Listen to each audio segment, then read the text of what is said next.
তো এই রকম ঠিক কতবার হয়েছে তোমাদের সাথে যে ভাই আমি কি করছি, ট্রেডিং জার্নিটা কোথা থেকে শুরু কোথায় শেষ, এসব তো কিছু আমরা জানি না।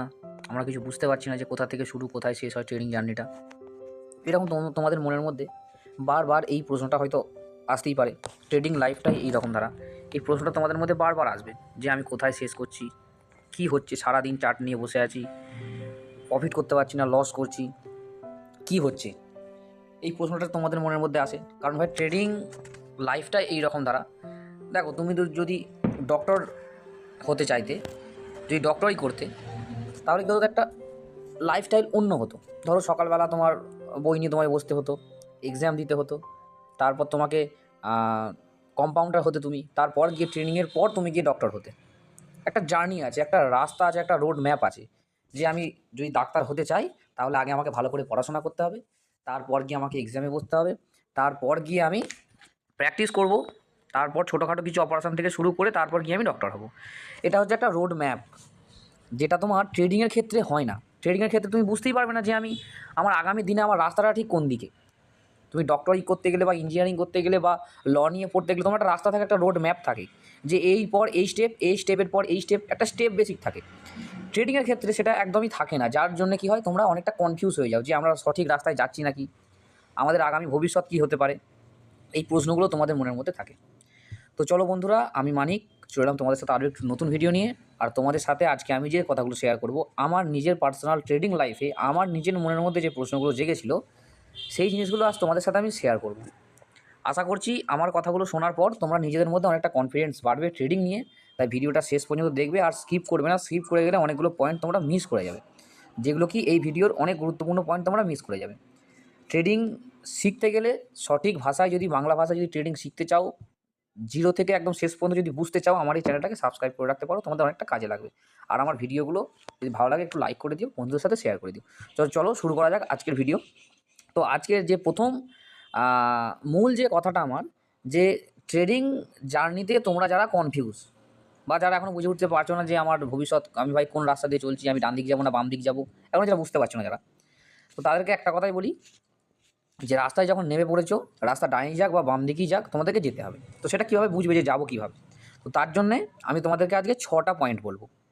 আর 6টা পয়েন্ট, শেষ যে পয়েন্টটা বলবো তোমাদেরকে মোস্ট ইম্পর্টেন্ট ট্রেডিং জার্নির ক্ষেত্রে। তো ভিডিওটা শেষ পর্যন্ত দেখবে, স্কিপ করবে না। তো চলো শুরু করা যাক আজকের ফার্স্ট পয়েন্ট। আজকের ফার্স্ট পয়েন্ট যেটা আছে সেটা হচ্ছে তোমার আন্ডারস্ট্যান্ডিং। এবার ভাই আন্ডারস্ট্যান্ডিং কী না, আন্ডারস্ট্যান্ডিং হচ্ছে গিয়ে তোমার ট্রেডিং জার্নিংয়ে তোমাকে সবথেকে মূল যে জিনিসটা সেটা আন্ডারস্ট্যান্ডিং করতে হবে।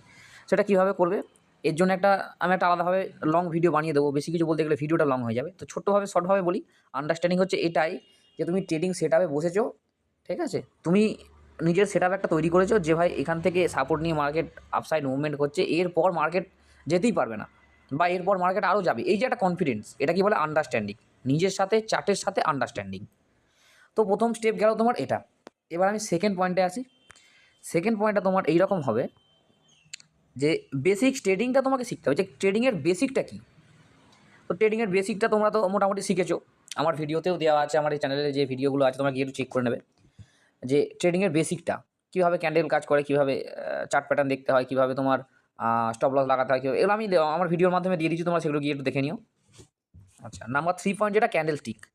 তো ভাই ক্যান্ডেল স্টিক কী, ক্যান্ডেল স্টিক নিয়েও আমি ভিডিও বানিয়েছি, তোমরা গিয়ে দেখে নেবে। আমি এই ভিডিওটা ডিটেলসে কিছু আলোচনা করছি না এই কারণেই, কারণ ভিডিওটা লং হয়ে যাবে। এই প্রতিটা টপিক নিয়ে আমার আলাদা আলাদা করে ভিডিও করা আছে, যেটা আমার এই চ্যানেলে তোমরা পেয়ে যাবে। তবুও আমি ছোটোভাবে বলে দিই, ক্যান্ডেল স্টিক হচ্ছে, ক্যান্ডেল এমন একটা জিনিস যেটা ট্রেডিংয়ের ক্ষেত্রে খুব খুব একটা ইম্পর্টেন্ট না হলেও অনেকটাই তোমাদের হেল্প করে। যেমন কি একটা ক্যান্ডেলের কোচিংয়ের পর তোমরা বুঝতে পারো এরপর মার্কেট কী হতে চলেছে, সেটা এখানে তোমরা দেখতে পাচ্ছ, ডিসপ্লেতে আমি দেখাচ্ছি ক্যান্ডেলটা ঠিক কীভাবে কাজ করে, দেখতে পাচ্ছ রেজিস্ট্যান্স থেকে কীভাবে সাপোর্টে আসে, সাপোর্ট থেকে রেজিস্ট্যান্সে যায়, এটা বোঝা গেল। আচ্ছা, 4 নম্বর যে পয়েন্টটা সেটা হচ্ছে সাপোর্ট রেজিস্ট্যান্স। এতক্ষণ তোমাদের সাথে এই ভিডিওটা চলাকালীন আমি অনেকবার সাপোর্ট রেজিস্ট্যান্স কথাটা উল্লেখ করেছি। তো সেই সাপোর্ট আর রেজিস্ট্যান্স, এই যে দেখতে পাচ্ছ আমি সাপোর্ট লাগিয়ে রেখেছি, এই যে লেভেলটা যেখান থেকে মার্কেটটা নামছে আবার উঠে যাচ্ছে, এই যে লেভেলটা, এটা বলে সাপোর্ট। রেজিস্ট্যান্স, এর হাইটাকে রেজিস্ট্যান্স বলে, এই যে হাই মার্ক করা আছে এটাকে হচ্ছে রেজিস্ট্যান্স। তো এই সাপোর্ট আর রেজিস্ট্যান্স কোথায় লাগাবো, কোন কোন পয়েন্টে লাগাবো, সেটা তোমাদেরকে বুঝতে হবে। গেল তোমার 4 নম্বর পয়েন্ট। এবার আসছে আমি 5 নম্বর পয়েন্টে। 5 নম্বর পয়েন্টটা হচ্ছে রিস্ক ম্যানেজমেন্ট। তো ভাই এতগুলো যে আমি পয়েন্ট বললাম তার মধ্যে 5 নম্বর পয়েন্টটা ভেরি ইম্পর্টেন্ট। কারণ হচ্ছে কি, রিস্ক ম্যানেজমেন্ট এমন একটা জিনিস যেটা কি না তোমার ট্রেডিং জার্নিংয়ের ক্ষেত্রে মোস্ট ইম্পর্টেন্ট। দেখা গেল তুমি এক এক সপ্তাহে যে প্রফিটটা করেছো, যদি তুমি রিস্ক ম্যানেজমেন্ট ফলো করে না চলো, দেখা গেল এক সপ্তাহে যে প্রফিটটা করেছো সেই প্রফিটটাকে একদিনে গিয়ে লস করে ফেললে। এটাকে বলে রিস্ক ম্যানেজমেন্ট। রিস্ক ম্যানেজমেন্ট করে যদি তুমি এটা চলো তাহলে ওই লসটা হবে না। তা ভাই রিস্ক ম্যানেজমেন্ট কী? আর ছোটোভাবে তোমাদেরকে যদি আমি বলি, রিস্ক ম্যানেজমেন্ট হচ্ছে এমন একটা জিনিস, এটা মনের মধ্যে তোমাকে গেঁথে নিতে হবে যে আজকে আমি মার্কেট থেকে যদি প্রফিট করি 5,000 টাকা প্রফিট করব, আর যদি আজকে আমি মার্কেটকে দিই তাহলে 1,000 টাকা দেবো। এই যে একটা মনের মধ্যে গেঁথে নেওয়া যে আজকে আমি মার্কেটকে 1,000 টাকার বেশি কি দেবো না, কি 1,200 টাকার বেশি দেবো না, কি 5,000 টাকার বেশি দেবো না, এই যে একটা মনের মধ্যে গেঁথে নেওয়া, এটাকে বলে রিস্ক ম্যানেজমেন্ট। মানে তুমি কতটা রিস্ক নিয়ে ট্রেডিংয়ে করবে, তোমার ক্যাপিটালের উপর কত পার্সেন্ট রিস্ক তুমি নিতে পারবে, এটা গেল তোমার রিস্ক ম্যানেজমেন্ট। এরপর আসি মোস্ট ইম্পর্টেন্ট আজকের ভিডিওর একদম শেষ টপিক, 6 নম্বর টপিক, যেটা কিনা খুব খুব ইম্পর্টেন্ট ট্রেডিংয়ের ক্ষেত্রে, ভেরি ভেরি ইম্পর্টেন্ট। তো 6 নম্বর টপিকটা হচ্ছে তোমার টাইম। তো এখন তোমাদের মনে প্রশ্ন হতেই পারে, ভাই টাইম কেন ইম্পর্টেন্ট হলো ট্রেডিংয়ের ক্ষেত্রে? না, ট্রেডিংয়ের ক্ষেত্রে টাইমটাই হলো মেন। কারণ কি? কারণ অনেকে দেখবে তাড়াহুড়ো করে ট্রেড নিয়ে ফেলে, ক্যান্ডেল ক্লোজ না হওয়ার অপেক্ষা করে না। ধরো একটা 15 মিনিটের ক্যান্ডেল সে দেখছে বা 5 মিনিটের একটা ক্যান্ডেল দেখছে, দেখা গেলো সেই ক্যান্ডেলটা স্টপ হলো না, সে ট্রেডে এন্ট্রি করে নিল। ঠিক আছে? তো এই জন্যই তোমাদেরকে বললাম কি, যে ট্রেডিংয়ের ক্ষেত্রে টাইম মোস্ট ইম্পর্টেন্ট। কোন টাইমে তুমি এক্সিট করছো, কোন টাইমে তুমি এন্ট্রি করছো, এটা হচ্ছে মোস্ট ইম্পর্টেন্ট। তো সবসময় চেষ্টা করবে ক্যান্ডেল ক্লোজিং দেবে তারপর গিয়ে এন্ট্রি করবে। ক্যান্ডেলের মিডলে কখনো এন্ট্রি করবে না। সেটা 15 মিনিটের ক্যান্ডেল দেখে চার্ট করলে ট্রেড করলে আমার মনে হয় অপরচুনিটি বেশি পাবে। কারণ 15 মিনিটের ক্যান্ডেল দেখে তুমি যদি ট্রেড করতে চাও তাহলে তখন 15 মিনিটের ক্যান্ডেলটা ক্লোজ হলো তারপর গিয়ে এন্ট্রি নেবে, বা 5 মিনিটের ক্যান্ডেল দেখলে 5 মিনিটের ক্যান্ডেল ক্লোজ হলো তারপর গিয়ে এন্ট্রি করবে। কখনো চলমান ক্যান্ডেলে এন্ট্রি করবে না।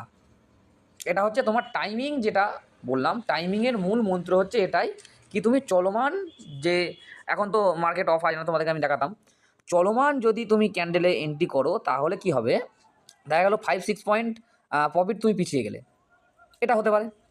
বা দেখা গেল 5-6 পয়েন্ট তোমার যদি কম হতো, দেখা গেলো তুমি যদি 5 লট নিয়ে ট্রেড করো, সেখানে 2-3 হাজার টাকার কেস আছে।